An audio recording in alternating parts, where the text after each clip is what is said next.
It is a beautiful, sunny, if windy day, south of Atlanta, Georgia, Atlanta Motor Speedway. This track has been reconfigured. It's now the steepest banked 1.5-mile speedway in America. I felt like everything we did to prepare was kind of hard to get a feel for. We did a little bit of simulator work and tried to just figure out what the track was going to feel like. Green flag in Atlanta.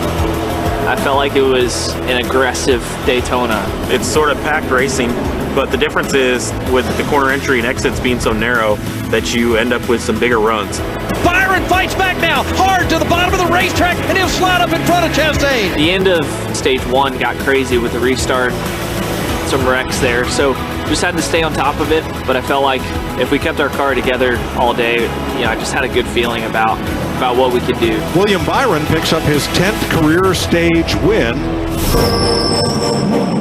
As the race goes along, like most every race, everybody gets a little bit better.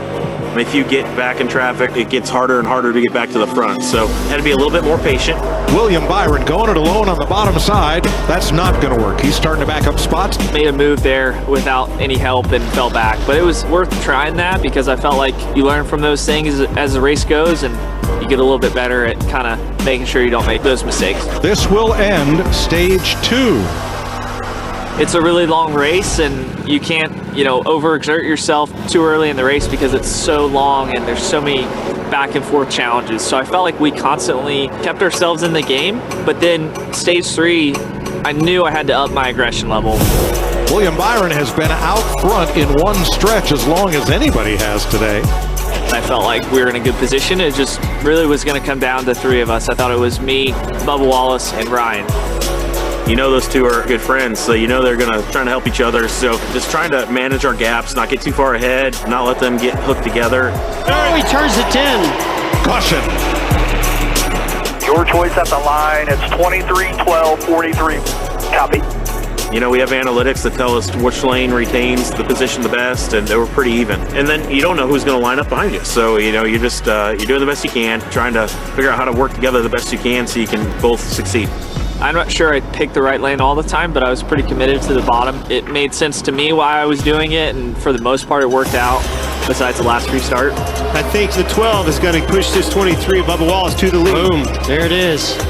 We were able to still be in a good position to take the lead back, which I thought was the key. Even if I lost the lead from the front row, I would have a chance under green to take it back. Clear to the top. Got to do it quick. Clear to the top. There you go.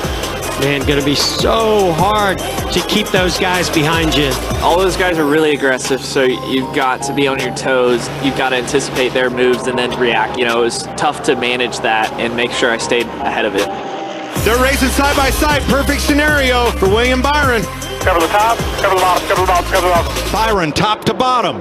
Hugs that white line, drifts up and comes to the line. He wins it. Hell yeah, boys! Awesome! Awesome freaking driving. Love you guys. Woo! It's always a high point to win at a repave or an inaugural race. To overcome those obstacles and be the first to win is super, super exciting and gratifying. It's certainly a feather in your cap, I guess, to have that first win on the repave. It's cool, change something up and come out on top and get our first win of the year.